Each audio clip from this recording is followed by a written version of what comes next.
This story is titled, Parents Raised My Rent to Support, Deadbeat Sister Boyfriend. So I left and now they are begging me for help. Hey, first-time poster here. I'm Alex, 23 male, and things have been pretty chaotic in my life recently. I don't usually share personal stuff like this, but I need to vent and hear your opinion. I'm currently in college and grinding my way through life with a full-ride scholarship and 2 part-time jobs. I live at home with my parents, which sounds great on paper because it's rent-free, but trust me, it's not as easy as it sounds. See, I've got a sister, Kara, who's 25 female and the certified golden child of the family. And when I say golden child, I mean she can screw up royally, and my parents will find a way to spin it like she's the second coming of Christ. Let me paint you a picture. Growing up, Kara could do no wrong. If she brought home a C on her report card, my parents would celebrate it like she'd won a Nobel Prize. She tried her best, they'd say. Meanwhile, if I got a B instead of an A, it was, "What happened, Alex? You're smarter than this." Kara was the type who barely lifted a finger at home. Chores? Not her thing. If she didn't do the dishes, my parents would shrug it off, saying, "Oh, Kara must have been so busy with her friends." But if I forgot to take out the trash, it was a whole lecture about how I needed to be more responsible. It doesn't stop there. Kara had this ex-boyfriend, Greg, who was the absolute worst. He was manipulative, controlling, and quite frankly, a user. Greg had Kara wrapped around his finger, and she couldn't see it. He would borrow money from her constantly, guilt-tripping her about how he needed help to get back on his feet. Guess what? Never did. Kara worked a decent job for a while, but every dime seemed to end up funding Greg's shady ventures, like his failed music career and random trips with his buddies. What's worse is that when I tried to point out Greg's obvious manipulation, I was told to stay out of it because I didn't understand their connection. My parents? They weren't much help. They'd brush it off with, "Kara's a grown woman. Let her make her own choices." Which fine, fair enough. But when Greg eventually dumped her and left her in financial ruin, guess who my parents leaned on to pick up the pieces? Me. Now don't get me wrong, I didn't hate Kara growing up. She wasn't mean to me or anything, but the favoritism was hard to ignore, especially as we got older. While I was busting my ass in school, Kara was coasting through life. She barely passed high school, didn't bother with college, and started working at random retail jobs that never lasted more than a few months. My parents, of course, always had excuses for her. "She's just figuring herself out," they'd say. When I got my scholarship and started college, I thought maybe things would finally shift. I mean, I was doing everything right, getting good grades, working hard, planning for my future. But nope, Kara was still the star of the show. When she got a job at a boutique last year, my parents acted like she'd been elected to Congress. "She's working so hard," they gushed. Never mind that the boutique barely pays her minimum wage, and she spends half her paycheck on clothes she doesn't need. When Kara finally moved out into her own apartment, I was relieved.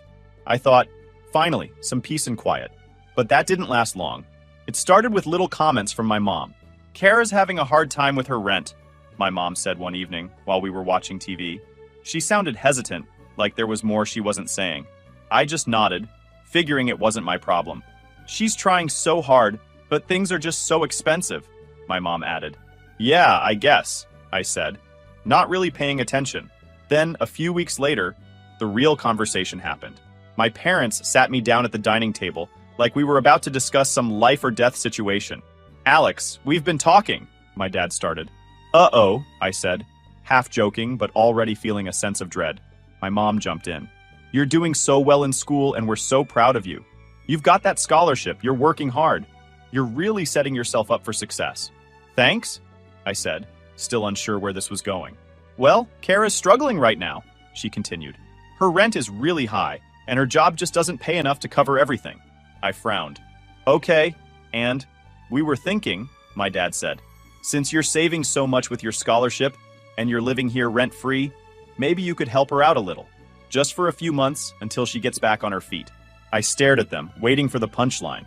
It didn't come. "You want me to pay Kara's rent?" I asked, my voice louder than I intended. "She's your sister," my mom said, as if that explained everything. "She's an adult," I replied. "Shouldn't she figure it out herself?"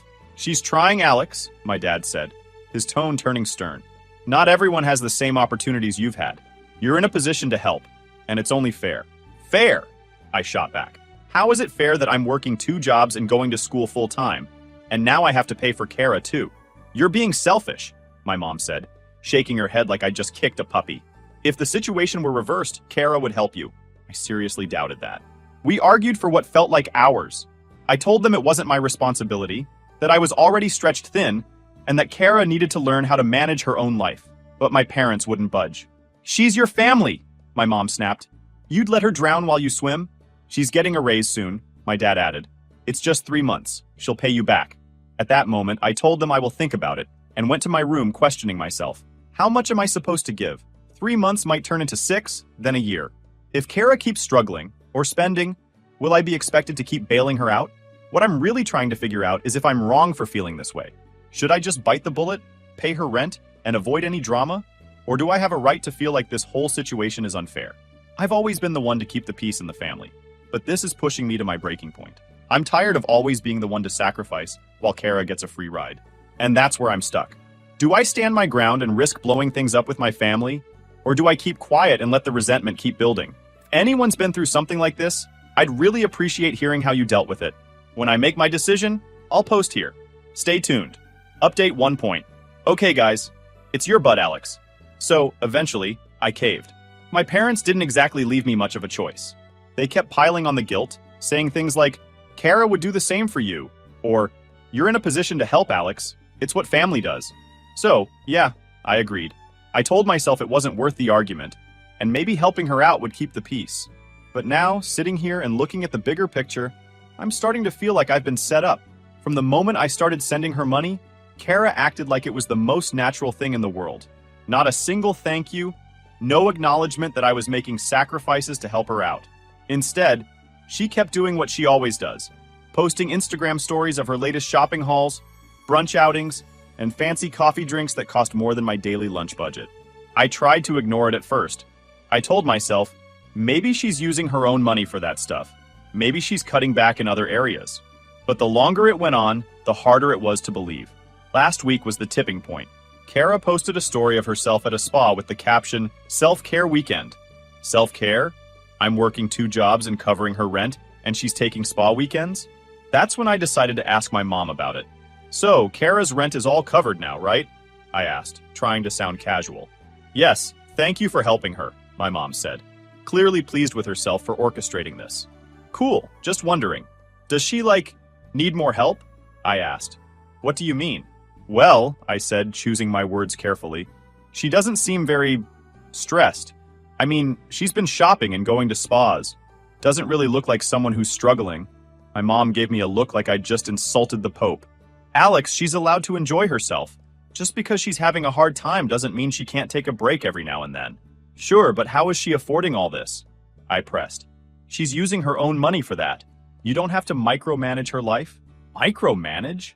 I'm the one paying her rent, and I don't get to ask questions? I let it go, but the frustration was bubbling over. The more I thought about it, the more I realized something wasn't adding up. Kara was supposed to be broke. I kept checking her social media.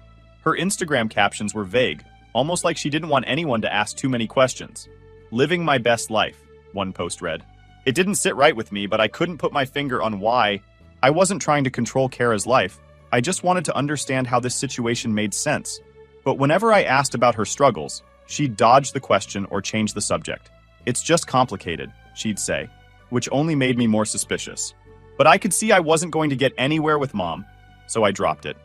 That conversation planted a seed of doubt in my mind that only grew stronger with time. I started paying closer attention, looking for anything that might explain how Kara was living so comfortably despite her supposed financial struggles. One evening, I was at my parents' house again when I overheard Kara on the phone. She was in her old bedroom, talking in a hushed voice. "No, I told you, I'll send it tomorrow," she said. "Just stop freaking out, okay?" I froze. Who was she sending money to? Wasn't I the one covering her rent? I didn't want to jump to conclusions, but I remembered something my cousin Matt had mentioned a few weeks earlier. "Did you know Kara's been hanging out with Greg again?" Matt said casually during a family barbecue, leaning against the counter. I frowned. "Greg? Her ex?" "Hi." Matt shrugged. "Dunno. Saw them at that coffee shop by her place. Looked cozy." He paused, then added, "You ever notice Kara's been acting weird?" "Weird how?" I asked, narrowing my eyes. "I don't know," he said, taking a sip of his drink. "She's been way more private than usual. Like, she's hiding something big." I laughed it off, but his words stuck with me. What could Kara possibly be hiding? Greg was supposed to be ancient history, a deadbeat who'd mooched off Kara for years before she finally dumped him. Or so I thought. The way Matt mentioned him, almost like it wasn't over, gnawed at me. I ignored it then, but now I wish I'd paid attention.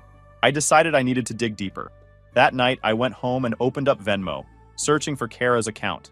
I felt a little guilty snooping, but I justified it by telling myself I had a right to know where my money was going.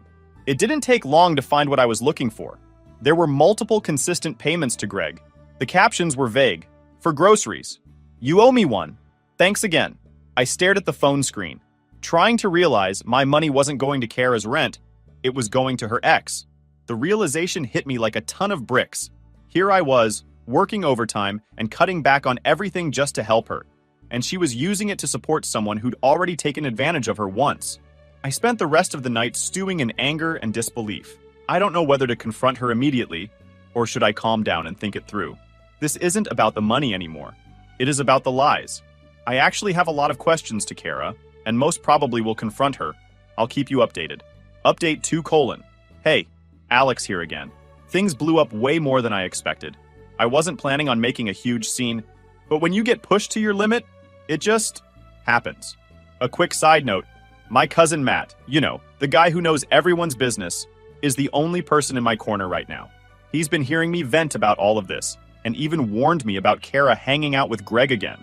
He convinced me to confront her, saying, if you don't handle it, she'll keep walking all over you. She's used to you keeping quiet. So, armed with frustration and Matt's encouragement, I decided to talk to Kara face to face. That weekend, Matt came with me to Kara's apartment. I needed backup, someone who could keep me grounded if things went sideways. When we got there, her car was parked outside, so I knew she was home. Matt gave me a nod, and I knocked on her door. Kara opened it, looking surprised, and not in a good way. Her eyes darted between me and Matt, her body stiff. "What are you guys doing here?" she asked, leaning against the doorframe. "We need to talk," I said. She sighed, glancing back into her apartment. "Now's not a good time, Alex." "Too bad," I said, stepping inside before she could stop me. Matt followed, closing the door behind him. Her apartment was tidy, but the tension in the air was thick. Kara crossed her arms, her expression guarded. "What's this about?" I wasted no time. "Greg," her face paled. "What about him?" "I know you've been giving him money," I said, my voice calm but firm. "The money I've been sending you for rent. I've seen the payments, Kara. Don't lie to me." Matt stood by the door, arms crossed, giving her a look that said, "Don't even try to weasel out of this." Kara's jaw tightened, and for a moment, she said nothing. Then she scoffed. "Wow, Alex, snooping through my Venmo? Classy." "Don't deflect," Matt cut in. "Just answer the question." She glared at him before turning back to me. "Fine. Yes, I've been helping Greg. He's in a tough spot, okay?" "A tough spot?" I said, my voice rising. "Kara, are you kidding me? Greg is the reason you were broke in the first place. And now you're taking my money to bail him out? You don't get it," she snapped. "I didn't want to tell you because I knew you'd freak out like this." "Of course I'm freaking out," I shouted. "I've been working 2 jobs to help you, and you've been lying to me this whole time." "Lying? I didn't lie," she said defensively. "I just didn't tell you."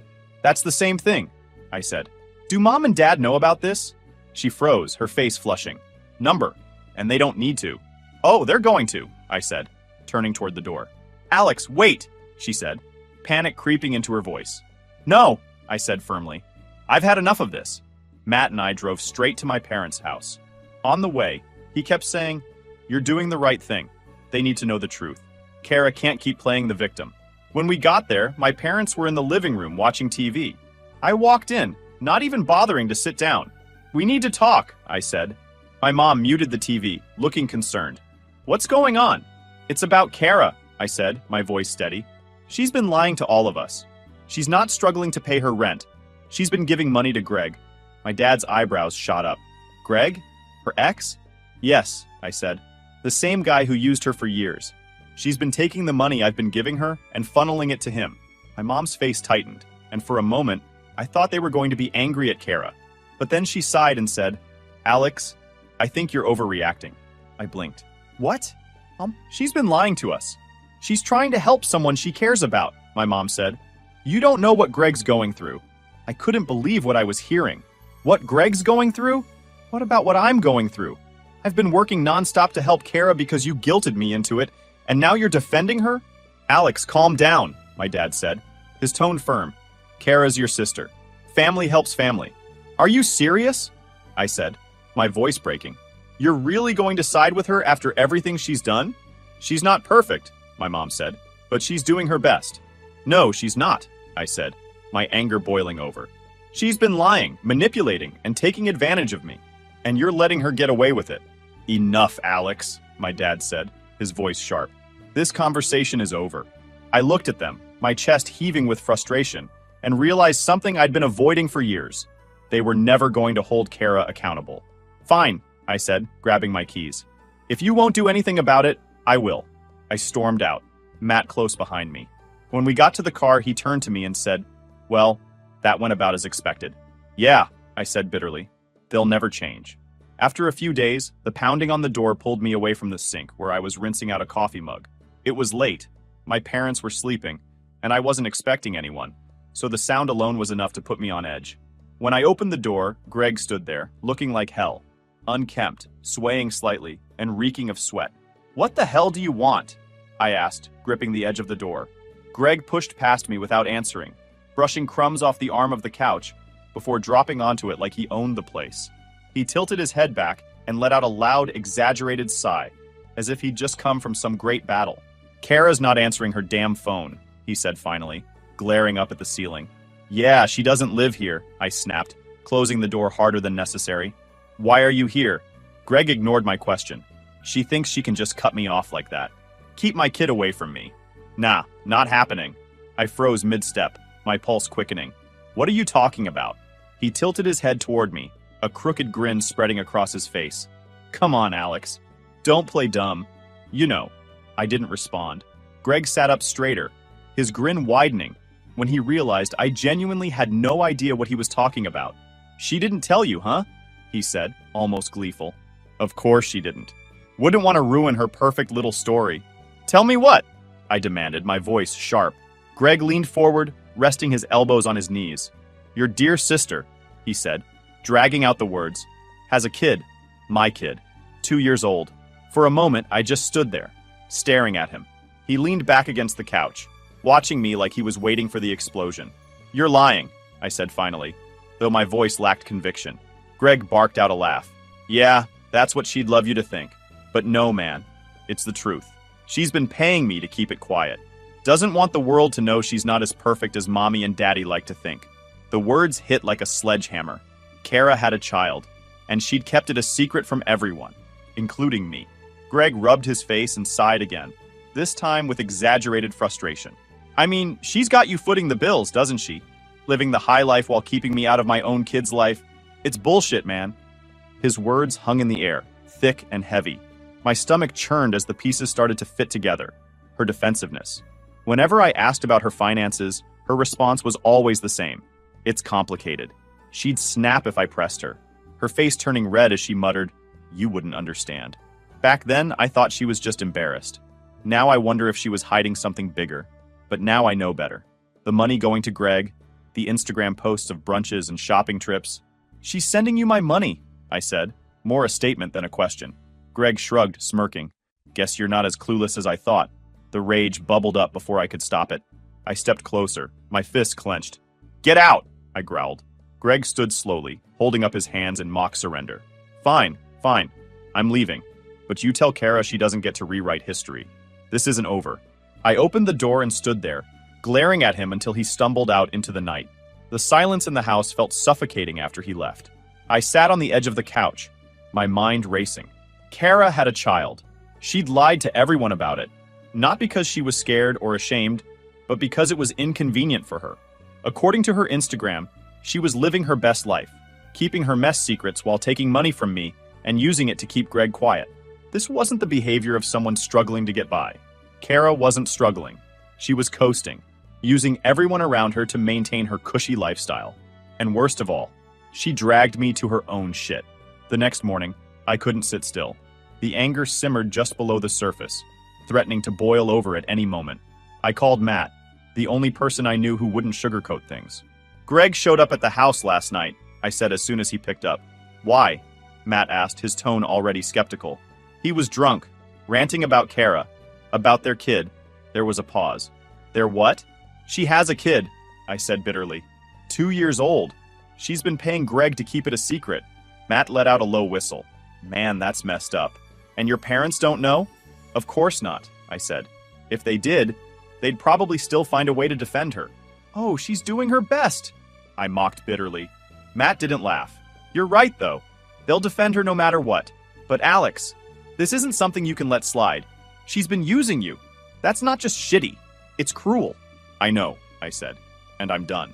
Good, Matt said firmly. So what's the plan? I didn't answer right away. My mind was already spinning, calculating my next move. Kara had spent her entire life getting away with everything because people like me let her. That was about to change. She thinks she can keep walking all over me, I said finally. But she's about to learn how wrong she is. And I meant it. This wasn't about making peace or keeping the family together anymore. It was about making sure Kara faced the consequences of the life she'd built on lies and manipulation. For once, she wasn't going to walk away unscathed. I've got something clever in mind, just to make sure they think twice before messing with me again. Wait for my next update if you're interested. Update 3.0. Hey people, it's Alex again, and I'm here to spill the tea. Well, as I was planning my next move, the eviction notice landed like a thunderclap. I hadn't meant to open it. It had been addressed to Kara but delivered to my parents' house. I found it sitting on the counter, the envelope already half torn. Would I miss this opportunity to know more about Kara's mess? Hell nah. I slid the letter out. My eyes scanned the lines. Months of unpaid rent, complaints from the landlord, and the inevitable conclusion. Kara was being kicked out. I placed the letter back on the counter, a mix of anger and grim satisfaction simmering under the surface. This was her mess. She'd made it. But I knew how this would play out. Kara would spin this, and my parents, as always, would rush to cushion her fall. When Kara arrived that evening, her bag slung over her shoulder, she moved through the house with her usual air of indifference. She barely greeted me as she dropped her things on the kitchen counter and helped herself to a cup of coffee. The eviction notice was still where I'd left it, its presence screaming in the silence of the room. I waited. She saw the envelope, paused, and then, without hesitation, ripped it open. Her eyes flicked over the letter, and her face barely changed. She let out a frustrated sigh, tossed the paper onto the counter, and grabbed her cup as if nothing had happened. It was her usual tactic. Ignore the storm until someone else cleaned it up. My parents came in shortly after, their voices cheerful until they saw Kara's expression. My mom picked up the letter, her hand trembling slightly as she read it. My dad hovered over her shoulder, his face tightening as he absorbed the words. They didn't say much. My mom placed a hand on Kara's arm, murmuring something comforting, while my dad stared at the letter with a clenched jaw. The energy in the room shifted as they quickly fell into their usual roles. Kara the victim, my parents the saviors. I stood in the corner, watching the whole charade play out, my fists clenching at my sides. Within days, Kara's bags were back in her old room. The move was seamless, orchestrated by my parents with a quiet efficiency that made my stomach churn. They didn't even mention the eviction to me, like it was some unspoken agreement that I didn't need to know. But the truth had already started to unravel. The final piece came when I overheard my parents talking in hushed voices late one night. The words, "child" and "Greg" cut through the walls like a knife. My stomach dropped as I realized they knew. They'd known all along. About the child. About Greg. About everything. And they hadn't told me. They only used me. The next morning, I made my move. Quietly, carefully, I gathered every piece of evidence I had. Venmo transactions, screenshots of Kara's Instagram, showing her frivolous lifestyle, notes on every excuse she'd ever given me. And then I made a call to her landlord. The woman on the other end was polite but firm, clearly frustrated with Kara's antics. She listened carefully as I explained what I knew, that Kara had been funneling money elsewhere while ignoring her rent. The landlord thanked me, her tone shifting as she realized the depth of Kara's deception. Kara's landlord wasted no time filing a formal complaint, tightening the screws on the eviction process. Kara's reaction was predictable, storming around the house, slamming doors, muttering about how unfair it all was. My parents rallied around her, offering comfort and excuses, their focus solely on Kara while ignoring the chaos she'd left behind. I stayed out of their way, my silence a pointed reminder that I wasn't playing along this time. When my mom finally cornered me, asking for help to get Kara back on her feet, I just shook my head and walked away. The last time I saw Kara, she was sitting at the kitchen table, scrolling through her phone as if nothing had happened. My parents hovered nearby, discussing plans to help her find a new apartment, offering to cover her expenses until she got back on track. I packed my things that day, leaving the house with a clear conscience. Let them deal with the fallout. Let Kara learn what happens when her lies finally catch up to her. For the first time, I felt no guilt as I walked away. She'd burned every bridge, and I wasn't about to rebuild them for her. This time, she was on her own. I don't know what the future holds. I will probably post for you one final update to let you know if things settle or worsen. Final update. Hey, it's Alex again. I figured I owed you all one last update since things have finally settled. It went exactly how I expected. After the eviction notice and everything that followed, Kara moved back in with my parents. They acted like it was some heroic act of selflessness, even though it was the most predictable outcome ever. My mom and dad immediately fell into damage control mode, bending over backward to make sure their golden child was comfortable. They cleaned out her old room, stocked the fridge with all her favorites, and even took time off work to help her adjust.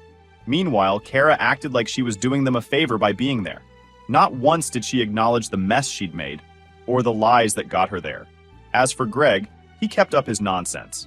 Apparently, he's been threatening legal action for custody of the child. But Kara's handling it the same way she handles everything, with avoidance and denial. My parents, of course, believe every word she says about how Greg's just trying to make her life miserable. Funny how they never stopped to ask why she kept any of this a secret in the first place. My parents did try to drag me back into it, though. My mom called me a week after Kara moved in, her voice full of forced optimism. "We're all pulling together to help Kara," she said, like it was some noble crusade. "We could really use your support, Alex." "Support?" I said, trying not to laugh. "You mean money?" There was a long pause before she admitted it. "She just needs a little help getting back on her feet." "You're doing so well, Alex. And it's what family does." "Family?" I said. "You mean the family she lied to? The family she manipulated for years while spending my money on Greg and God knows what else?"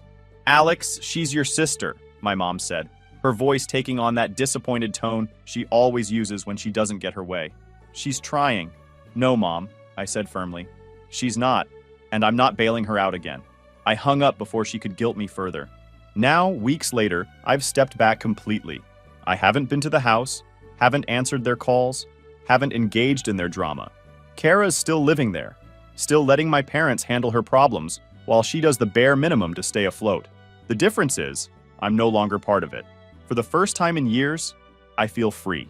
No more guilt, no more enabling, no more being dragged into messes I didn't create. I'm focusing on myself, my school, my jobs, my future. I don't know if Kara will ever change. Honestly, I doubt it. My parents will probably keep enabling her until she's 40, and still blaming everyone else for her problems. But that's not my problem anymore. Thanks for sticking with me through this mess. If there's one thing I've learned, it's that sometimes the best thing you can do for yourself is walk away, even if it's from family. Take care, everyone. Alex.